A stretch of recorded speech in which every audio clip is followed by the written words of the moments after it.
اکثر علماء کا تمام روایتوں کو مد نظر رکھتے ہوئے اکثر علماء کا فرمانا یہ ہے کہ یہ شب قدر یہ ایک سال کسی رات میں ہوتی ہے، دوسرے سال کسی رات میں ہوتی ہے، تیسرے سال کسی رات میں ہوتی ہے، ضروری نہیں کہ ہمیشہ 21 ہی میں ہو، ہمیشہ 27 ہی میں ہو، وغیرہ وغیرہ۔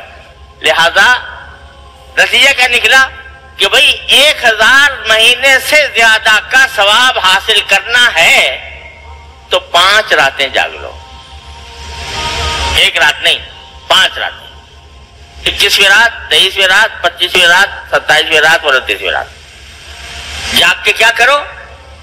جلسہ، دعوت،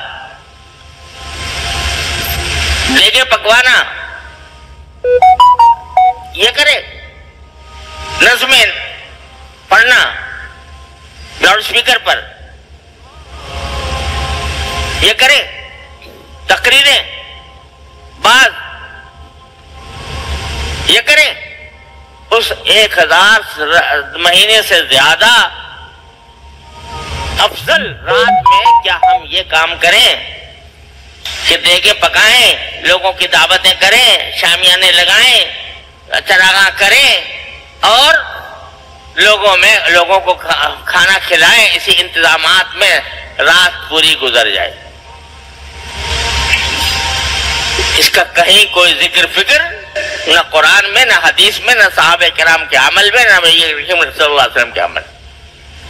یہ رات تو اس لیے ہے کہ تم بیٹھو اور تم ہو اور تمہارا اللہ ہو، اس کے ساتھ لو لگاؤ،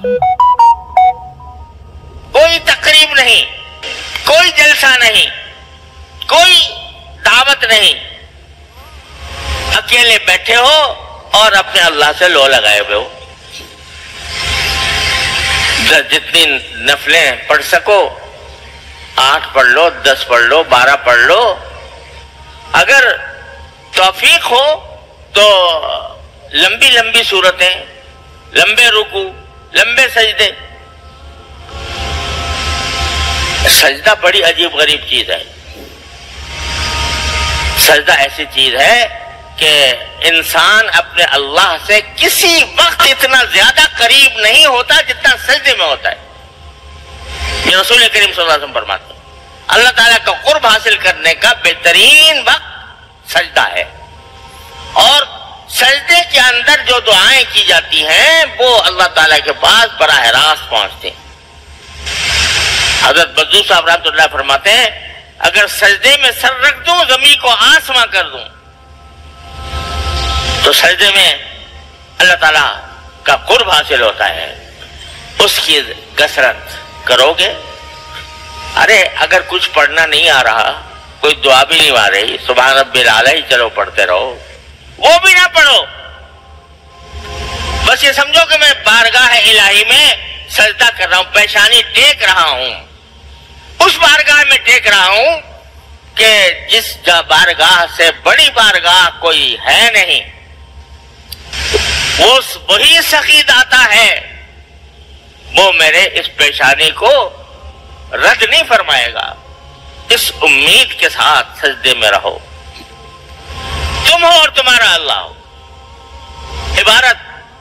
عبادت کرو، جتنی رکعتیں پڑھ سکیں اتنی رکعتیں پڑھ لیں، جتنی اگر نہیں پڑھ سکتے ویسے ہی تلاوت کر لیں قرآن کریم کی، اور پھر دعائیں مانگے۔ دعا بذات خود عبادت ہے۔ اپنی ساری حاجتیں، ساری ضروریات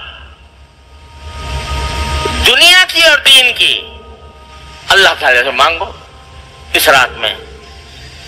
یا اللہ میرے رزق میں فراخی عطا فرما دیجئے، یا اللہ مجھے ملازمت میں بے روزگار ہوں، روزگار عطا فرما دیجئے، یا اللہ میرے رزق میں وسعت عطا فرما دیجئے، یا اللہ مجھے صحت عطا فرما دیجئے، میرے گھر والوں کو بھی صحت عطا فرما دیجئے۔